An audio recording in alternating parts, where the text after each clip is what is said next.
Welcome to our deep dive into Yuval Noah Harari's Sapiens. Oh, yeah. We're going to be exploring the history of humankind, uncovering some surprising facts and some thought-provoking arguments. Definitely. We're going to start with the cognitive revolution and then move through some key historical milestones and ultimately consider some insights about happiness and humanity's future. It's quite a journey, and I think it'll challenge some common assumptions for sure. Yeah, and it's interesting to think about the fact that while humans have been around for about 2.5 million years, Harari really points to the cognitive revolution approximately 70,000 years ago as the true start of history as we understand it. Right. So what was so revolutionary about this period that set Sapiens apart? Well, this is where the power of language and shared myths comes in. Okay. Sapiens developed this ability to cooperate in large numbers based on imagined realities like gods and nations.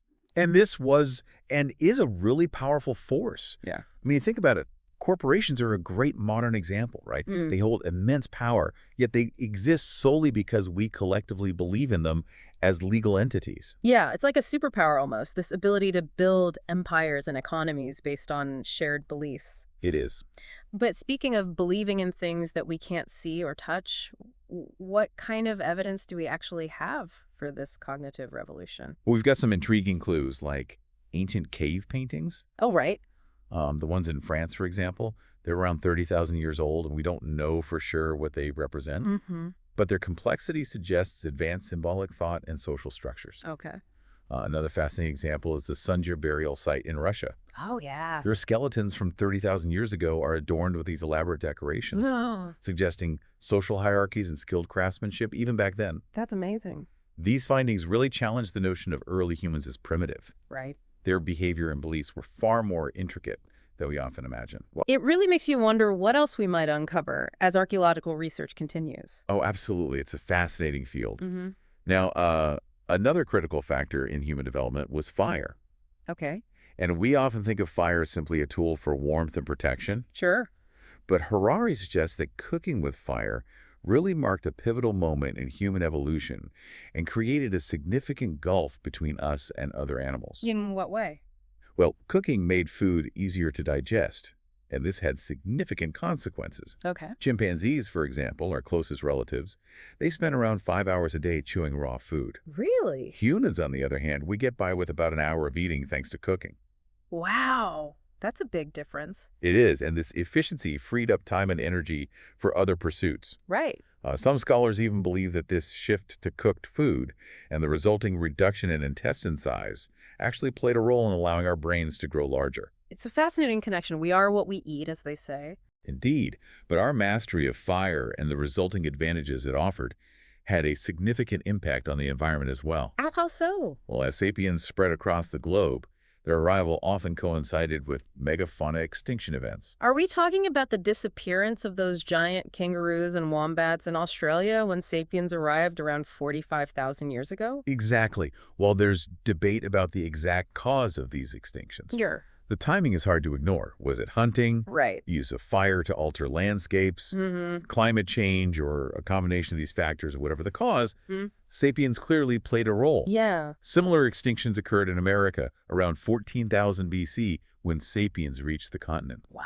Mammoths, giant sloths, saber-toothed cats, all gone. That's incredible. From early on, sapiens were a force to be reckoned with, shaping the environment wherever they went. It seems we haven't always lived in harmony with nature. Not always, no. And this kind of makes me think of the concept of the luxury trap that Harari discusses.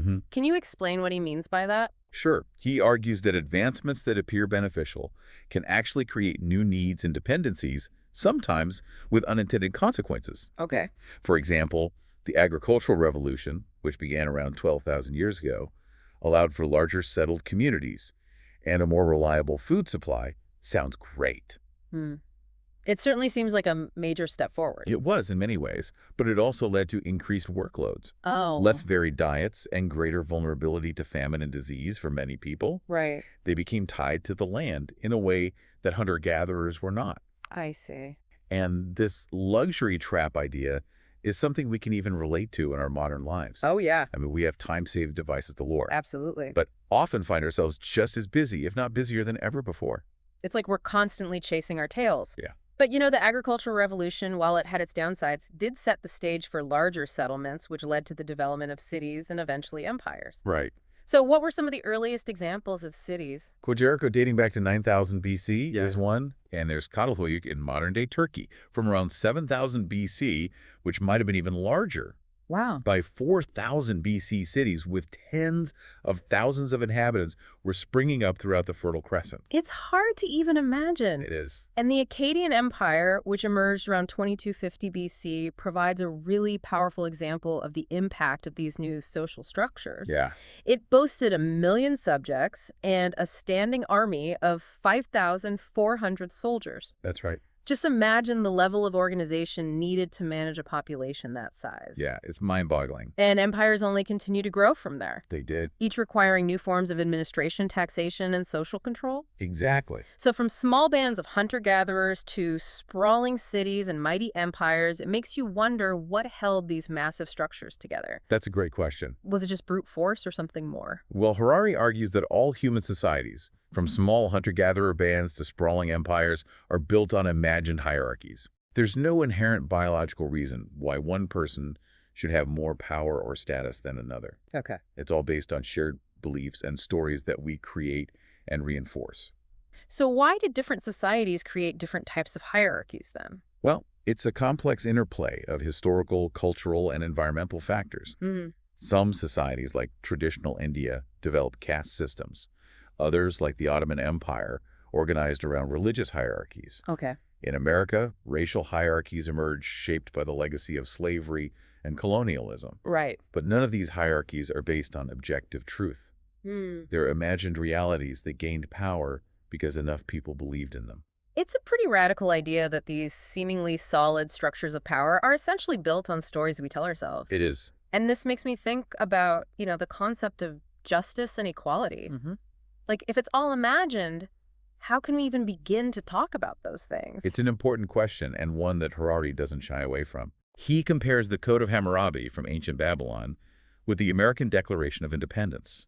Yeah. Both documents claim to be based on universal principles of justice, Right. yet they arrive at very different conclusions about how society should be ordered. Yeah.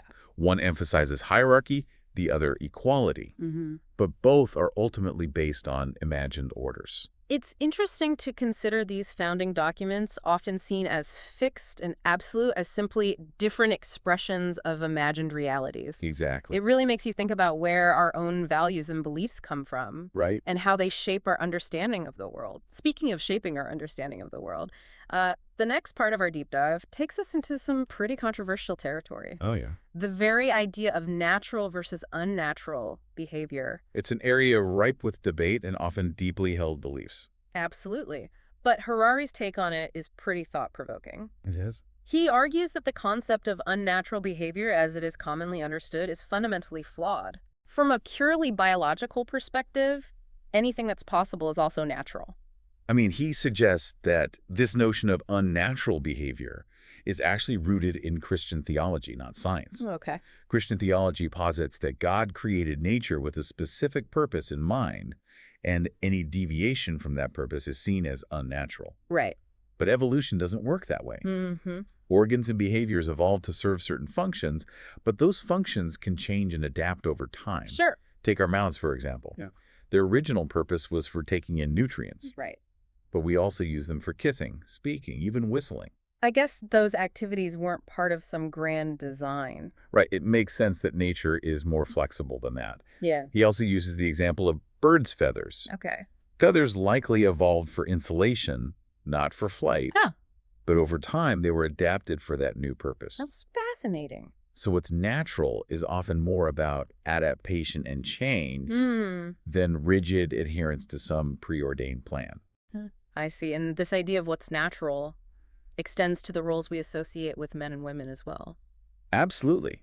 Harari argues that the roles and behaviors we consider masculine or feminine are largely cultural constructs, not biological imperatives. Biologically, humans are divided into males and females. Right.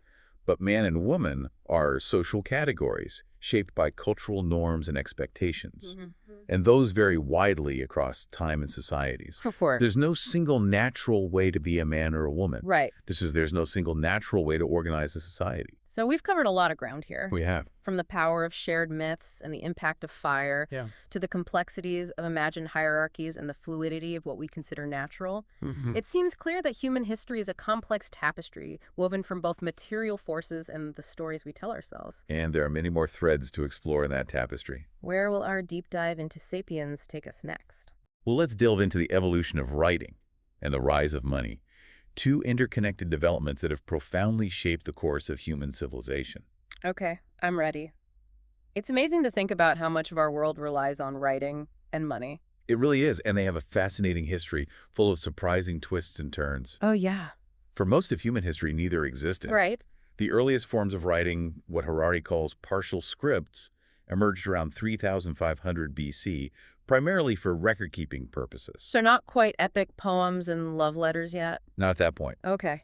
Interestingly, this development of partial scripts occurred around the same time as another key innovation. What's that? Money. Oh, interesting. So I can see how the need to track transactions would drive the development of both writing and money. Exactly. Harari discusses the example of Sumerian barley money, which involved using standardized units of barley grain to measure and exchange goods. So barley was their currency. It was, and it served a similar organizational function to early writing systems, helping to manage increasingly complex economic activities. So how did we get from barley to the kind of money we use today? Coins, paper money, digital currencies. Well, that transition took thousands of years. Yeah. As societies became more complex, the limitations of partial scripts became increasingly apparent. In what way? Well, you can't write philosophy or poetry using only symbols for barley and sheep. Right. Full scripts, capable of expressing the full range of human thought and language, gradually evolved, spreading from Mesopotamia and Egypt outwards. People started using writing for all sorts of things: literature, history, law, personal correspondence. Sure. The possibilities expanded dramatically. It's like writing unlocked a whole new level of human expression and communication. It did. But this transition from an oral to a written culture also brought new challenges. Like what? One was information storage and retrieval. Oh, right. Imagine trying to find a specific piece of information in a library where the books are clay tablets. That sounds like a researcher's nightmare. Harari uses this humorous example of a property dispute in ancient Mari to illustrate this point. Okay. Two men are arguing over a wheat field. One says he bought it, the other claims he rented it. Right. They go to the royal archives to find the relevant records. But locating the correct tablet among thousands is a bureaucratic nightmare. Oh, I can relate to the frustration of searching through endless files. So as writing systems evolved, did they become more user-friendly? Yeah, is that what happened? To some extent, yes. But Harari also notes that writing, initially a tool for recording and transmitting human thought, is increasingly shaping how we think. How so? Well, consider the development of mathematical script. Okay. It began as a way to track accounts and taxes. Right. But it laid the foundation for modern science and technology. It's incredible to think that the same basic principles behind those ancient accounting ledgers underpin the complex equations physicists use today and even the code that runs our computers. It's a testament to the power and adaptability of writing. But it also raises interesting questions about the relationship between human thought and the tools we create. Harari argues that writing, once a servant of consciousness, is becoming its master in some ways. Oh, okay. Interesting. We're increasingly adapting our thinking to the language of computers and algorithms. Makes you wonder about the long-term implications of that shift. Are we becoming more like machines? It's a question worth considering, but let's not get too far ahead of ourselves. Right. We were talking about money earlier. Yeah. How did we move from barley to the more abstract forms of currency we use today? Well, that shift was all about trust. Okay. Money at its core is a system of mutual trust that allows strangers to cooperate and exchange goods and services. Right. It's far more efficient than barter systems, especially as societies grow larger and more complex. It's definitely easier to pay for groceries with cash than trying to barter my podcasting skills for a loaf of bread. Exactly. Early forms of money often had intrinsic value, like those Sumerian barley grains. Right. But as monetary systems developed, we moved towards money with no inherent value, like coins and paper money. So a gold coin has some value as gold, even if it's not being used as currency. But a dollar bill is just a piece of paper. Its value is purely symbolic. Precisely. It works because we collectively agree it works. Mm-hmm. We trust that this piece of paper, backed by a government or central bank, represents a certain value Right. and can be exchanged for goods and services. So this system has allowed for unprecedented economic growth and global trade, but it's also inherently fragile. It relies on this complex web of trust and can be easily disrupted. Financial crises often seem to be driven by a loss of trust in the system, don't they? They do. And Harari points out that while money is an essential tool for facilitating cooperation, it can also have a corrupting influence on human values. How so? When everything becomes a commodity that can be bought and sold, our sense of community and shared purpose can erode. It's a tricky balance to strike. We rely on money to function as a society, but we need to be mindful of its potential to warp our values and priorities. Absolutely. The relationship between money power and human values is a complex one. Yeah. And it's a theme that runs throughout history. So we've gone from the emergence of basic writing systems and barley money to complex scripts and global financial systems. What's the next major development in Harari's story of humankind? That would be the scientific revolution, Okay. which marked a dramatic shift in how humans acquire knowledge and understand the world around them. I'm ready to dive into the world of science. What made this revolution so significant? Well, the scientific revolution, which began around 500 years ago, was in many ways a revolution of ignorance. Oh, okay. It started with the humbling realization that we don't have all the answers. This was a radical departure from previous ways of thinking. So instead of relying on ancient texts and religious dogma, people started looking to observation and experimentation to gain knowledge. Exactly. Harari points to three key elements of modern science. What are those? The willingness to admit ignorance, the focus on observation and mathematics, and the pursuit of new powers. So scientists began by acknowledging what they didn't know, then used observation and math to test their ideas, and ultimately sought to apply that knowledge to gain greater control over the natural world. You've got it. Okay. And this shift in thinking had a profound impact, leading to incredible advancements in our understanding of the universe and our place within it. But this pursuit of new powers also had a dark side. Oh, how so? The scientific revolution was closely linked to imperialism. In what way? European empires used their scientific and technological advancements to gain a decisive advantage over other cultures, enabling them to conquer vast territories and establish global empires. So it's a stark reminder that knowledge can be used for both good and ill. The same scientific principles that led to breakthroughs in medicine and navigation also fueled the development of more powerful weapons and tools of oppression. It's a complex legacy. Yeah. And this connection between science, power, and empire is something we're still grappling with today. We've traced the development of writing, the evolution of money, and the transformative power of the scientific revolution. Harari argues that modern humans have achieved a level of power and control over nature unlike anything seen before. We have. But what does he say about happiness? Has all this progress made us any happier? That's a fascinating question. Harari suggests that while we've achieved unprecedented power, it hasn't necessarily translated into greater happiness. In fact, he argues that if we want to understand the human story, we need to study the history of happiness itself. It's a thought-provoking idea. We tend to assume that progress automatically leads to greater happiness, but maybe it's more complicated than that. It is. So what insights does Harari offer into this history of happiness? Well, he challenges the narratives of various ideologies from nationalism to communism to capitalism, suggesting that none of them have a monopoly on the truth about happiness. Oh. He encourages us to think critically about what truly makes people happy, Right. and how the pursuit of those things has shaped our choices and our values. So it's not just about achieving specific outcomes or following a prescribed path. It's about examining the underlying motivations and values that drive our actions and understanding how those things contribute to or detract from our sense of well-being. Precisely.